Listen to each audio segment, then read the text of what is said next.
velocidade absurda, frieza na frente do gol, explosão, técnica e personalidade. No auge dos anos 2000, quando o futebol europeu era dominado por gigantes, surgiu um camisa 9 diferente. Para muitos, o atacante mais completo da sua geração. Hoje você vai conhecer a história completa de El Niño, seus gols pelos clubes e pela seleção, porque ele marcou uma era como camisa 9 mais temido dos anos 2000.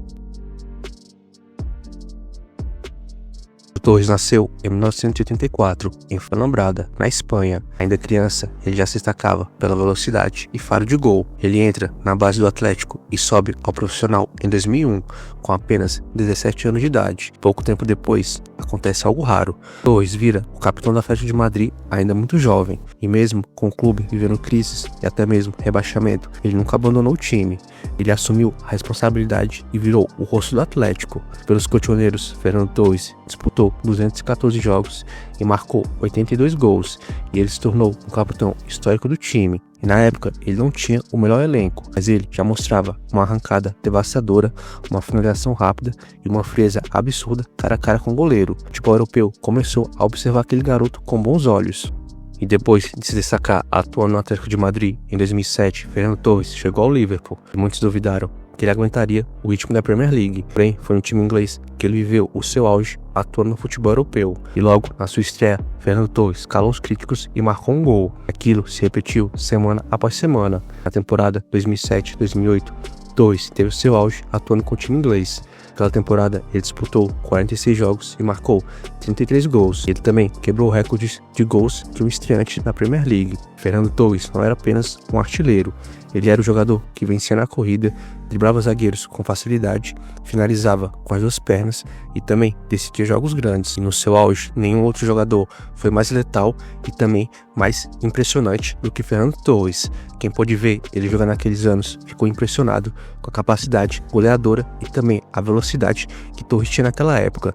Ele era simplesmente insano em seu auge. E atuando com o Liverpool, Torres teve gols decisivos contra Chelsea e Arsenal. Também marcou aquele gol antológico contra o Manchester United em pleno Old Trafford.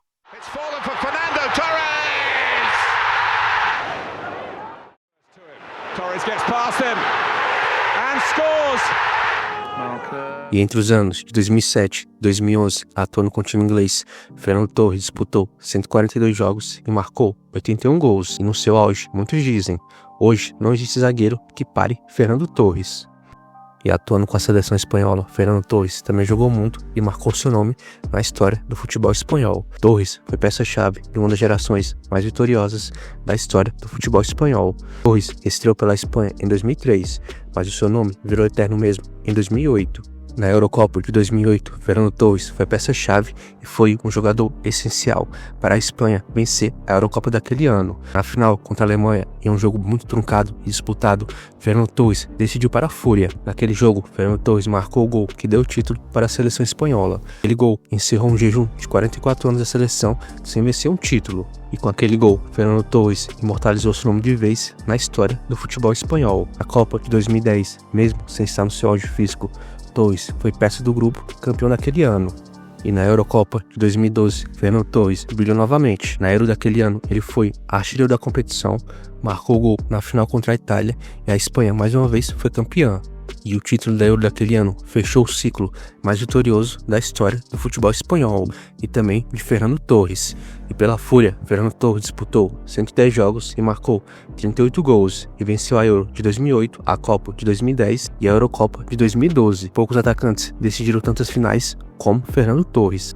E depois de viver o seu auge, em 2011, Fernando Torres vai para o Chelsea e os gols diminuem, a confiança oscila e o jogador começa a sofrer diversas lesões.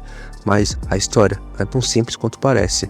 Mesmo com diversas lesões e seu desempenho já não sendo aquele dos tempos de Liverpool, Fernando Torres ainda tem alguns momentos icônicos com o time inglês, como por exemplo o gol histórico contra o Barcelona em 2012, em pleno Camp Nou.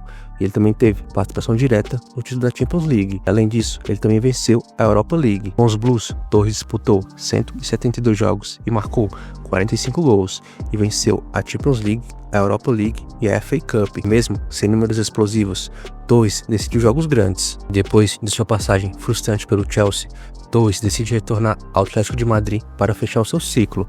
e ele fechou da melhor forma possível. Fernando Torres foi campeão da Europa League e campeão da Supercopa Europeia. E o jogador encerrou sua carreira no Japão em 2019 e durante sua grandiosa carreira, Torres disputou 760 jogos e marcou mais de 260 gols e venceu títulos internacionais por clube e seleção. E Fernando Torres foi considerado o melhor camisa 9 dos anos 2000 porque ele era um atacante simplesmente completo. Ele unia velocidade absurda, finalização clínica, inteligência tática e um poder de decisão enorme em jogos grandes. Torres não foi apenas um artilheiro, ele foi o atacante que mudava o jogo em apenas um segundo. E em seu auge, poucos camisa 9 foram tão completos quanto Elneny Torres. Fernando Torres não foi perfeito, mas foi inesquecível.